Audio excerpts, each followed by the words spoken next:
berbagai upaya memang sudah dilakukan oleh berbagai pihak juga ya, Man, untuk meminimalisir kasus korupsi. Termasuk juga ini dari segi perparkiran begitu untuk pendapatan daerah nantinya. Ini juga diminimalisir potensi pungli, potensi penyalahgunaan pungutan parkir begitu ya, pungutan-pungutan liar dengan menggunakan transaksi elektronik ataupun juga bayarnya nanti akan secara digital. Nah, untuk itu kita akan mengantarkan satu berita kepada pemirsa di rumah terkait tarif parkir dengan sistem digital berikut ini. Ya, konsep kota pintar atau smart city menjadi bahan perbincangan di Indonesia. Setidaknya, hal ini mulai mengemuka sejak peluncuran Indeks Kota Cerdas Indonesia. Smart city pada dasarnya merupakan pengembangan lebih lanjut dari kawasan perkotaan yang mampu memenuhi kebutuhan penduduknya dan menuju kepada pembangunan perkotaan yang berkelanjutan. Smart city identik dengan teknologi, birokrasi, efisiensi, dan juga kenyamanan. Dalam hal ini, upaya pemerintah Kota Samarinda mendukung Smart City, yaitu dengan menggalakkan sistem pembayaran non-tunai ke dalam sistem pembayaran parkir atau disebut dengan e-parking. Penerapannya kini berlangsung dengan pemanfaatan teknologi dan transaksi pembayaran tarif parkir dengan sistem digital.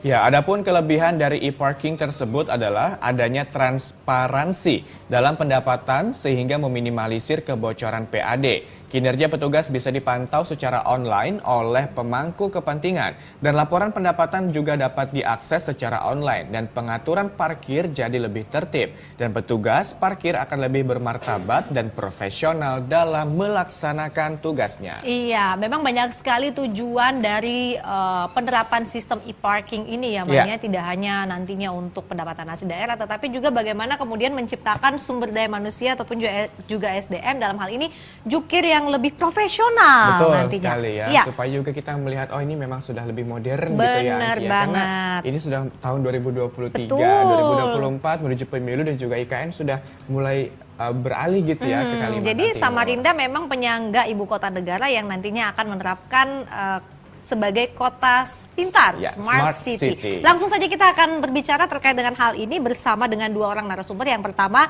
ada Kepala Dinas Perhubungan Kota Samarinda Bapak Hotmaruli Tua Manalu SSIT MSC. Dan juga Pak Didi Zuliani SSTP MSI selaku Kabid Lalu Lintas Jalan Kota Dinas Perhubungan Kota Samarinda. Oke, sudah hadir langsung di studio. Selamat siang. Pak Manalu silakan Bapak. Pak Didi selamat siang, silakan. Baik, terima kasih sudah hadir di Ngapai. Bapak-bapak apa kabar nih Dinas Perhubungan? Ya, luar biasa. Luar biasa sibuk juga ya Pak, ngatur lalu lintas jalan, ngatur supaya Samarinda ini tetap tertib, tetap parkirnya tetap aman gitu ya. Iya, benar sekali. Langsung kita boleh langsung bertanya boleh kepada dong, Pak Manalu silakan, ya. Ya. Ya Pak Manalu kan kita sedang menuju e-parking ya, sistem digital gitu. Tapi boleh juga diceritakan kepada pemirsa sebenarnya konsep dari e-parking yang akan diterapkan atau mungkin sudah diterapkan di beberapa titik di Kota Samarinda seperti apa? Konsepnya seperti apa Bapak? Ya. Pada tahun 2022 tahun lalu kita sudah melaksanakan pembayaran parkir secara non tunai dan ini ada menggunakan QRIS. Namun di tahun 2023 ini kita berinovasi lagi. Nanti sistem pembayarannya akan menggunakan alat mesin edisi yang kita kerjasamakan dengan pihak ketiga. Dalam hal ini sudah langsung dengan pengadaan sendiri dengan anggaran PBD. Kemudian akan terintegrasi dengan 4 bank. Jadi masyarakat juga akan melakukan pembayaran bisa menggunakan kartu elektronik apa saja. Kartu dalam arti uang elektronik apa saja dari bank mana saja. Kemudian ya di alat ini nanti kami akan jukir-jukir itu bisa langsung mencatat foto nopol-nopol yang parkir di titik-titik parkir tersebut. Oke, berarti memang pembayarannya melalui dompet digital dan juga uang elektronik seperti kartu-kartu pembayaran digital begitu. Nah, Pak Manalu sendiri melihat sejauh ini ketika diterapkan begitu ya, ada keluhan mungkin dari masyarakat atau justru merasa semakin terbantu karena kan ini baru ya, sistemnya sangat baru begitu. Adakah hal ini dikeluhkan atau justru masyarakat sangat terbantu sekali dengan adanya e-parking ini seperti apa? Jadi yang tahun 2022 itu kan kita masih menggunakan pembayaran secara QRIS dengan HP dari masyarakat. memang ada masyarakat yang mau menggunakan, ada juga masyarakat tidak mau. Jadi ketika jukir kita, ini dari pengamatan saya di lapangan, ketika jukir menawarkan pembayaran secara QRIS, ternyata dari masyarakat enggan, dia langsung menggunakan ngasih uang tunai cash. Nah di tahun 2023 ini rencana kami ketika nanti mesinnya sudah lengkap, sudah ada, ini kan masih dalam proses pembelian secara e-processing, itu nanti pembayaran parkir di depan. Jadi jukir mempotret nopolnya, kemudian dikenakan pembayaran langsung supaya tidak ada alasan lagi nanti ketika kendaraan akan keluar dari parkir itu menimbulkan kemacetan. Tadinya walaupun ada keluhan begitu, tapi by the time nanti akan pelan-pelan menjadi digital semua begitu. Betul. Ya Pak ya. Oke. Nah sekarang saya ingin beralih ke Pak Didi ini juga kalau melihat ibaratnya kan dari lalu lintasnya ya Pak ya. Kalau melihat juga dari tadi juga disebutkan ada komplain dari masyarakat gitu kan, masih ada yang tetap menggunakan uang cash gitu ya dalam melakukan parkir. Tapi kalau kita boleh tahu juga sejauh ini sudah ditetapkan di mana sajakah titik-titik dari e-parking ini khususnya di Kota Samarinda Pak Didi, silakan. Ya, baik. Untuk e-parking sendiri kemarin kita sudah menentukan titik. Sebenarnya ini arahnya optimalisasi daripada yang sebelumnya. Jadi yang sebelumnya memang yang berjalan sejauh ini masih e-payment. Jadi e-payment yang dalam artian pembayaran melalui KRIS. Ya, mungkin ada pernah lihat yang menggunakan ID card yang ada KRIS-nya di situ ya. Nah, ini saya mencoba tahun ini dengan optimalisasi e-parking ini kita menambahkan aplikasi yang bisa menambah pilihan pembayaran. Ya, mungkin yang awalnya menggunakan KRIS, yang berikutnya ini bisa menggunakan kartu uang elektronik. Dan juga bisa menggunakan, yang jelas pastinya bisa menggunakan dompet elektronik tadi, seperti yang sudah ada. Ya, jadi mungkin bisa nanti masyarakat istilahnya kita coba berikan pilihan-pilihan ini sehingga mereka juga bisa mengatur yang mana yang mau mereka arahkan untuk pembayaran. Namun saat ini memang untuk penggunaan elektronik ini kebanyakan sih kalangan milenial ya yang bisa yang melaksanakan. Yang tua mungkin ada beberapa yang bisa, tapi kita coba berupaya bagaimana biar ini bisa dibiasakan. Nah, dari kartu uang saya rasa sudah mulai terbiasa, masyarakat Kota Samarinda kan sudah mulai melewat jalan tol ya. Jadi kan kartu tol kan sudah bisa digunakan untuk pembayaran. Jadi mungkin dengan kartu tersebut otomatis ini juga bisa menambah opsi untuk pembayaran. Makanya kami tahun ini menambahkan opsi kartu uang elektronik begitu. Tadi ya, Pak, ya. Tapi Pak Didi, tadi kan juga disebutkan ya Angki dan juga pemirsa bahwa memang masyarakat yang bisa menggunakan ini sejauh ini adalah generasi muda gitu ya. Tetapi apakah tetap ada pemakluman dulu untuk di awal-awal ini bagi generasi yang mungkin orang-orang tua gitu ya, mungkin agak susah juga terkait imaninya gitu. Silakan Pak. Ya, pastinya ini kan karena kita sosialisasi jalan terus ya. Harapan kami persentase pengguna itu terus bertambah. Jadi mungkin untuk saat ini ya kita bisa maklum karena kita baru awal. Tapi kita tetap berupaya menjalankan istilahnya untuk pembayaran non tunai itu kita kedepankan dulu. Pada saat di titik akhir ternyata mereka belum mampu juga untuk melaksanakan, ya udah akhirnya mungkin kita bisa dibantu oleh jukirnya yang membantu membayarkan. Jadi nanti jukirnya akan kita buatkan ID card yang sudah tersemat kartu uang elektronik. Targetnya kapan Pak? Ini pembayaran semua digital kapan kira-kira? Mungkin untuk target yang 40 titik dulu yang kami arahkan, yang sudah kami programkan, yaitu yang di wilayah Citra Niaga dan sekitarnya. Mudah-mudahan di Maret ini sudah bisa jalan. Semuanya. Jadi kita masih menunggu kerjasama. Jadi kita kan di sini harus kerjasama dulu dengan pihak-pihak perbankan yang memiliki kartu uang elektronik. Nah, kalau itu sudah ada kerjasama, kita sudah bisa melaksanakan maupun segala aturan apa yang bisa kita formulasikan sehingga kita bisa melaksanakan. Jadi ini tidak segampang yang kita duga sebenarnya. Jadi pemerintah kota Samarinda ingin melaksanakan ini harus ada runutan aturan regulasi dulu. Regulasi pertama yang penting adalah kerjasama dulu dengan pihak perbankan, lalu nanti akan ada MOU dan PKS kerjasama dengan mereka, apa-apa hak dan kewajiban harus diterapkan. Nantinya kita tinggal laksanakan kalau itu sudah selesai semua, seperti itu. Saya mau ke Pak Manalu. Pak Manalu kan tadi kalau dibilang target ada di Maret ya Pak ya. Maret ini sudah bisa diterapkan begitu. Nah ketika kita flashback ke belakang Pak Manalu, memang kalau permasalahan parkir kan juga banyak dikeluhkan. Ada yang parkir sembarangan, kemudian juga parkir liar. Ini penertiban yang dilakukan oleh Dishub sendiri seperti saat ini sejauh apa Pak? Pada saat ini kita mulai akhir tahun kemarin kita sudah melakukan keliling-keliling survei potensi parkir, termasuk parkir-parkir atau titik-titik parkir yang belum ada masuk di dalam binaan kita. Nah, titik-titik tersebut kita akan jadikan binaan untuk mendapatkan potensi PAD. Kemudian yang terkait dengan parkir-parkir di luar R2 dan R4 seperti yang tronton atau truk-truk yang lainnya itu masih dalam tahap pembahasan. Itu kan biasanya yang bersifat angkutan barang, tetapi target kita adalah ke angkutan orang. Dalam hal ini R2 maupun R4. Ada titik yang menjadi perhatian serius nggak sih Pak yang di lokasi Samarinda ini kira-kira mana gitu yang paling banyak dikeluhkan masyarakat?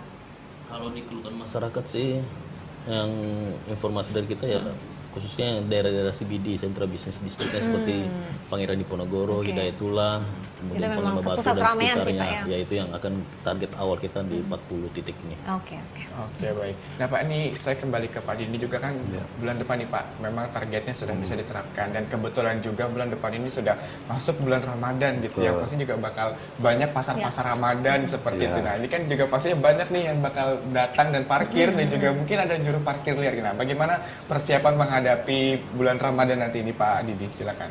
Oke, baik. Seperti yang disampaikan Bapak Kepala Dinas tadi, kami sudah jalan mulai awal tahun itu merangkul mereka-mereka yang liar. Jadi target kami mungkin tidak semua, mungkin pelan-pelan kita coba rangkul semua. Saat ini mungkin persiapan biasanya untuk di bulan Ramadan itu rekan-rekan parkir tuh pasti sudah ada yang akan mengawasi kegiatan perparkiran yang ada di pasar Ramadan. Biasanya memang itu yang dilaksanakan setiap tahun. Nah, apabila mereka sudah masuk binaan, biasanya kita akan lebih mudah untuk mengarahkan. Misalnya, tolong parkirnya jangan berlapis dan sebagainya. Dan juga kadang mereka yang sudah menjadi binaan ini kita tidak perlu datang, kita hanya tinggal komunikasikan melalui handphone atau apa, itu mereka sudah siap melaksanakan. Dan kadang juga kalau sudah ada binaan, sudah ada pengawasnya masing-masing, pengawas ini yang jalan biasanya. Jadi untuk persiapan ke depan yang penting kita rangkul dulu mereka yang sudah liar, yang ada. Apabila sudah masuk binaan, otomatis kita akan lebih mudah. Gitu. Nah kalau kemarin-kemarin mungkin nih Pak, sebelum ada sistem elektronik ya Pak Didi ya, jukir ini kan biasanya berdasarkan karcis yang keluar ya. Betul. Untuk perhitungan penyetorannya begitu. Tapi kalau sekarang ada nggak sih Pak yang tukang parkir gitu atau jukir yang kemudian mengeluhkan dengan adanya sistem parkir kok jadi berkurang gitu pendapatan gimana Pak? Ya. Kalau keluhan sih sebenarnya kita keluhan tuh macam-macam sebenarnya. Kalau saya bilang sih kita coba pilah dulu apa yang mereka keluhkan. Terkadang belum tentu sesuai apa yang sebenarnya, kadang seperti itu. Makanya kita coba memilah dulu benar nggak apa yang dikeluhkan mereka, karena kita juga harus lihat perbandingan dengan yang lain. Dan memang ada yang mengeluhkan, agak kurang misalnya atau bagaimana. Tapi kalau menurut kami meninjau lapangan, yang lain tidak ada masalah kok. Nah, istilahnya kita coba bisa lihat, yang penting sebenarnya ada retribusi yang disampaikan kepada pemerintah kota, itu yang paling penting. Itu kalau masalah karcis ini memang harus ada ya, cuma tidak sedikit yang tidak mau menggunakan. Jadi kita kadang menyikapinya ada teknis-teknis khusus biasanya. Yang penting ada masuk PAD itu dulu. Ada target untuk PAD parkir nggak Pak? Ada lah pastinya setiap tahun. Di tahun 2023? Tahun 2023 mudah-mudahan 2 kali lipat dari tahun lalu. 2 kali lipat dari tahun lalu. Oke. Jadi memang ini cukup ini ya, memang harus detail itu kita terkait tentang e-parking ini dan juga bagaimana pelaksanaan di lapangan. Dan kita akan masih ngobrol lagi dengan Pak Didi dan juga Pak Manalu tentunya. Tapi kita harus jadikan terlebih dahulu, Angki dan juga pemirsa. Jangan kemana-mana, tetap bersama kami di Ngape.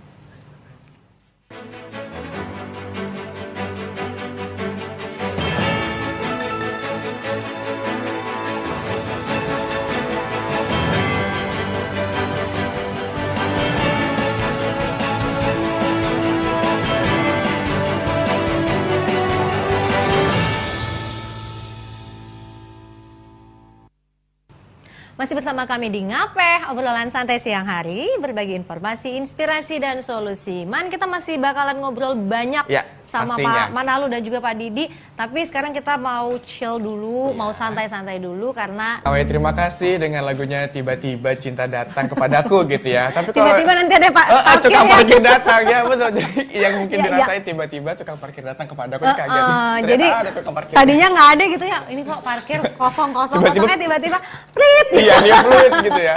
Curhat nih Pak. Oke, kita mau lanjut ngobrol lagi nih sama Pak Manalu sama Pak Didi. Pak, saya mau ke Pak Manalu lagi. Pak Manalu, ini kalau kita lihat kan juga salah satu tujuan untuk parkir digital ataupun juga e-parking ya. Ini untuk meningkatkan PAD. Meningkatkan PAD artinya juga untuk kesejahteraannya masyarakat Samarinda, khususnya juga Jukir nih.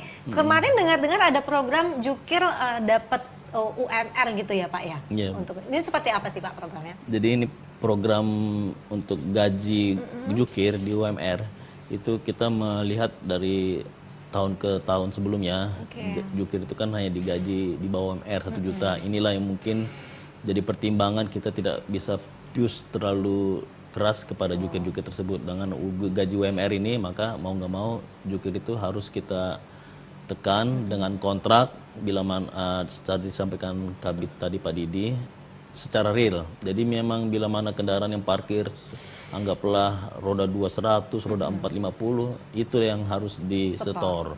Dan ini memang kita minta ke masyarakat tadi kerjasamanya supaya mereka membiasakan karena ini kan uang ini kan dari masyarakat dan untuk pembangunan kota Samarinda sendiri. Betul.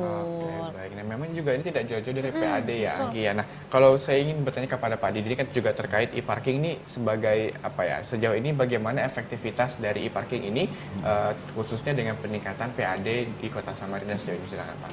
Oke, baik. Jadi sebenarnya untuk peningkatan PAD ini kita bukan hanya penerapan e-parking yang sebenarnya harus kita terapkan, namun satu Salah hal satunya ya, Pak. satu hal yang paling penting adalah pengawasan. Oke, baik. Jadi makanya kenapa kami melaksanakan sistem e-parking berbasis pengawasan, yaitu kita menyematkan sistem aplikasi yang harus memfoto plat nomor.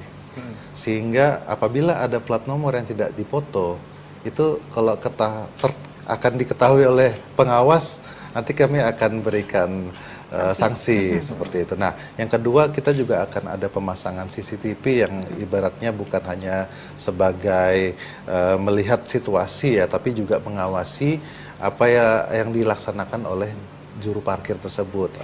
Jadi kita sudah ada menerapkan sistem SOP-nya dari pihak Jukir ini bahwa mereka harus mempergunakan memfoto plat nomor dalam penggunaan aplikasi e-parking tersebut, sehingga akan diketahui apabila plat nomor tidak terfoto, seperti itu. Oke. Jadi itu sistem pengawasannya begitu. Pengawasannya Oke. seperti itu Pak. Benar, hati-hati nih Anggi ya. Kalau Benar. motornya nggak ada plat nomornya agak susah jadinya Iya, ya. jadi pengawasannya benar. juga agak sulit jadi ya. Betul. Oke, ngomong-ngomong soal pengawasan nih Pak Manalu, ini kan monitoring seperti yang tadi dibilang Pak Didi. Tapi e-parking sendiri sejauh ini hingga saat ini memang belum semua titik ya Pak, belum semua Betul. tercover. Untuk pengawasan yang masih parkir manual seperti itu yang pakai karcis atau seperti apa? Gimana Pak untuk ininya pengawasan kepada jukir binaan dari Dishub sendiri? Jadi kami sudah punya tim pengawas parkir dan tim pengawas parkir inilah yang keliling-keliling dan mereka satu pengawas itu membawai beberapa jukir binaan dan pengawas ini selalu melakukan monitoring secara keliling, secara intensif supaya mereka melihat kinerja parkir jukir-jukir tersebut, kemudian bagaimana pola parkir yang dilaksanakan oleh jukir-jukir tersebut sehingga parkir kendaraan itu tidak menimbulkan kemacetan. Memang banyak hal yang menyebabkan kemacetan itu bukan hanya parkir saja. Kadang-kadang kita melihat ada dari ruang fungsi jalan atau ruang bangunan yang seharusnya jadi tapak parkir itu digunakan oleh pemilik bangunan menjadi lahan dagangannya. Akhirnya mereka parkirnya di badan jalan khusus yang akan berkunjung di ruko tersebut. Tapi pernah nggak Pak untuk pemilik bangunan yang case-case seperti Iya. itu ya, pernah nggak melakukan pendekatan begitu kepada pemiliknya supaya diedukasi mungkin ini lahan untuk parkir gitu? Itu sudah kita lakukan edukasi, kita sudah melakukan beberapa monitoring, ya, timbul potensi-potensi kemacetan gara-gara parkirnya di badan jalan karena ruangnya berubah fungsi, itu kami suratin. Oh, disuratin ya Pak Iya. ya. Oke. Oke, baik. Nah, Pak Didi, ini kan pastinya dari Dinas Perhubungan Kota Sambari juga sudah memberikan edukasi kepada Betul. jukir-jukir yang memang di bawah binaan dari Dishub seperti itu. Wih, apakah memang nanti juga akan ada evaluasi seperti itu ya? Mungkin setiap berapa kurun waktu, kemudian diberikan evaluasi. Berkala gitu, Pak. Bagaimana, Pak? Oh iya, kalau evaluasi pasti. Jadi selain kami latih, kita juga menerapkan standar operasionalnya jukir itu harus bagaimana. Juga atribut juga harus dipakai lengkap. Nah, insya Allah kan akan atribut nih buat mereka, jadi lengkap. Jadi akan ada perbedaan mana jukir yang digaji, mana yang tidak, atau mungkin yang menerapkan e-parking, mana yang tidak. Nah, terus evaluasi ini pasti karena dalam kontraknya mereka itu ada evaluasi 3 bulan. Per 3 bulan ya, Pak, ya? Apabila mereka ada melakukan pelanggaran atau mungkin ada hal yang tidak sesuai, tidak sesuai dengan arahan kita, mungkin kita langsung bisa arahkan bagaimana ya sesuai aturan yang sanksi yang sudah kita tetapkan seperti itu. Oke, nah ini tadi kan masyarakat juga pasti bertanya-tanya gitu Pak Didi. Ya. Kalau apa sih sebenarnya yang apa ya? Atau mungkin kemana gitu kalau misalnya mereka harus mengeluhkan terkait dengan perparkiran di Samarinda, misalnya ada jukir yang tidak sesuai SOP nih, seperti apa dan bagaimana tata cara untuk melakukan aduan ke Dishub? Oh baik, kalau aduan sebenarnya kita kan sudah ada call center 112. Jadi saya selalu monitoring tuh kalau ada informasi dari 112, bukan hanya masalah parkir saja tapi masalah lalu lintas juga. Nah, kemarin saya sudah ada kerjasama juga dengan Kominfo bahwa apabila ada aduan apapun itu terkait parkir maupun lalu lintas bisa langsung diadukan melalui call center 112. Atau mungkin juga bisa langsung datang ke kantor Dinas Perhubungan. Cuma kan lebih praktis sekarang Iya, langsung betul. telepon dan bebas pulsa lagi ya kan. Oke, bebas pulsa ya nih Aki ya. Roman Iya. kalau mau ngeluhin soal parkir berarti langsung ke boleh. 112 ya Pak ya? Boleh, Akhirnya Pak boleh. ini bayar atau enggak di tempat ini, soalnya atributnya nggak ada nih. Iya, gitu. iya, Oh, iya, iya. Boleh, jadi itu merupakan evaluasi kami juga kalau ada aduan-aduan itu. Jadi kami bisa langsung kita eksekusi lah apa yang memang perlu dilakukan kalau memang ada yang tidak sesuai dengan yang kita arahkan. Iya. Gitu. Oke, baik. Nah, Pak Manado juga ini kan di call center 112 ini kalau kita misalnya melihat gitu ya dan juga mendengar dan menerima aduan dari masyarakat, paling banyak ini kira-kira memang mendapatkan aduannya seperti apa? Apakah memang dari Soal parkir, parkir, ataukah misalnya jalan atau lalu lintas seperti itu, Pak? Yang paling banyak ya salah satunya adalah lampu jalan yang sering padam, kemudian parkir kendaraan-kendaraan truk, angkutan barang yang di pinggir jalan, itu yang banyak. Kalau parkir ini mungkin sedikit lah. Ini masih Iya. bisa dibilang kondusif begitu ya Pak ya? Kalau dibilang kondusif ya kondusif, tapi dari sisi sektor pendapatan yang agak berkurang. PAD kita oke, itu yang oke. harus kita capai. Oke, baik. Nah, Pak, selain 112, apakah Dishub ini juga punya sosial Ya. media gitu, Pak, ya, untuk salah satu bentuk edukasi kepada Benar. masyarakat, khususnya generasi muda gitu, Pak? Kita punya Instagram, punya IG. Bisa punya- DM di situ berarti Bisa. Pak? Oke. Oke, apa Instagramnya nih, Pak? Di Sub Samarinda. Dishub Dishub Samarinda. Samarinda, oke. Langsung follow ya pemirsa. Tapi jangan minta follow back ya. baik. Oke, berarti sudah memang ada media sosial, kemudian juga sudah kerjasama dengan 112. Pak Didi gimana nih Pak Didi? Tadi katanya masih banyak yang mengeluhkan soal jalan gitu lalu ya. lintas juga ya. Lalu Oh, iya, lintas. baik. Ini Besar. kira-kira tantangan ke depan seperti apa Pak Didi yang butuh perhatian serius nih? Ya, jadi memang masalah lalu lintas ini memang permasalahan yang sudah pasti di kota-kota besar ya, terutama Samarinda ya. Samarinda ini kan termasuk jumlah kendaraannya juga luar biasa ya. Ya, di satu sisi juga penduduknya juga lebih ramai di sini, pendatang juga ramai. Ya, jadi memang namanya kemacetan. Ya mungkin ada kondisi-kondisi tertentu seperti ada kecelakaan atau mungkin ada yang mogok atau apa, itu udah pasti. Mungkin kami sikapi dalam hal ini kami selalu kerjasama dengan Satlantas. Jadi memang hal-hal seperti ini tidak pernah lepas dengan pihak sebelah ibaratnya Satlantas ini merupakan mitra kami dan memang selalu kalau ada hal-hal kejadian terkait lalu lintas kami pasti turun. Jadi untuk menyikapi ke depan istilahnya kami harus berupaya untuk respon cepat kalau ada informasi-informasi tersebut. Biasanya kita sudah ada grup itu udah cepet banget biasanya di grup-grup relawan itu udah cepet banget informasinya. Dan juga 112 juga biasanya pasti ada. Jadi biasanya ada aja tuh berbarengan informasinya. Oh jadi kita udah tahu memang itu ada permasalahan di situ. Berarti valid ya informasi. Sigap valid. tanggap cepat gitu Iya, man ya. itu ya. Oke. Dan kita juga penasaran sebenarnya dari Dinas Perhubungan Kota Samarinda ini punya program kerja apa saja sih Pak yang memang langsung menyentuh ke masyarakat khususnya di tahun 2023. Silakan Pak Manulu. Oke. Program kerja pertama kita saat ini adalah target untuk fasilitas keselamatan jalan, baik itu marka maupun lampu jalan, khususnya supaya berkeselamatan berlalu lintas di malam hari. Kemudian marka jalan ini ketika tidak ada lampu atau PLN padam itu menjadi alat bantu masyarakat berlalu lintas. Karena dengan melihat marka putus-putus atau marka nyambung, marka zebra cross itu kan memantulkan cahaya dari pantulan lampu kendaraan kita. Kemudian ya tahun 2023 ini adalah target kita adalah parkir. Kemudian mengajak masyarakat untuk membayar parkir atau distribusi parkir secara non tunai, itu target kami. Supaya masyarakat uang yang dari masyarakat itu bisa dipakai untuk pembangunan Kota Samarinda. Oke, dari masyarakat untuk masyarakat juga nantinya ya Man ya. Pokoknya kita masih bakalan ulas tuntas gitu soal parkiran khususnya juga dengan sistem parkir digital ini. Jadi pemirsa tetaplah bersama kami di Ngape.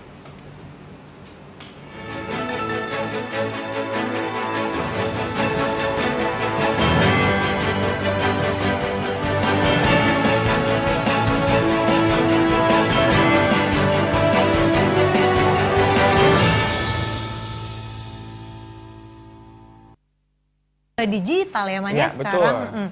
Karena Jadi, memang menuju, kalau kemarin kita tahu nih ada transformasi digital ya Angki ya, Angki juga tahu. Jadi memang semua ini sudah dimudahkan, sudah harus beradaptasi dan memang untuk kebaikan bersama juga pastinya. Efektif yang paling penting efektif ya. dan jauh-jauh dari yang namanya pungli gitu ya. Betul sekali. Dan selain berita tadi, kami juga akan menyampaikan disinformasi yang beredar di masyarakat yang harus kita benarkan ini ya. Nah, dan disinformasi ini terkait surat pencairan dana bantuan yang mengatasnamakan Direktorat Jenderal Bimbingan Masyarakat Islam Kementerian Agama.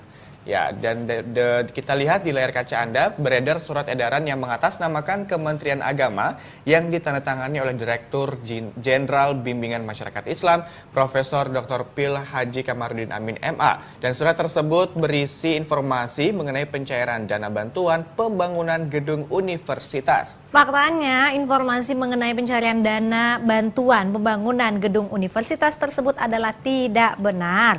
Direktorat Jenderal Bimbingan Masyarakat Islam Ditjen Bimas Islam Kementerian Agama melalui akun Instagram resminya @bimasislam menginformasikan bahwa informasi tersebut adalah modus penipuan dan kategori untuk surat pencairan dana bantuan mengatasnamakan Direktorat Jenderal Bimbingan Masyarakat Islam Kementerian Agama ini adalah informasi hoax. Yes. Jadi jangan disebarkan lagi kalau Anda mendapatkan ya, cukup diterima di Anda dan difilter. Kalau Betul. perlu informasi ini dihapus aja. Dihapus aja. Ya memang harus cek dan recheck ya Angki ya. Betul. Oke ya, silakan Angki. Kita ini seperti memang masih ada sedikit hal lagi yang harus kita kulik masih, ya.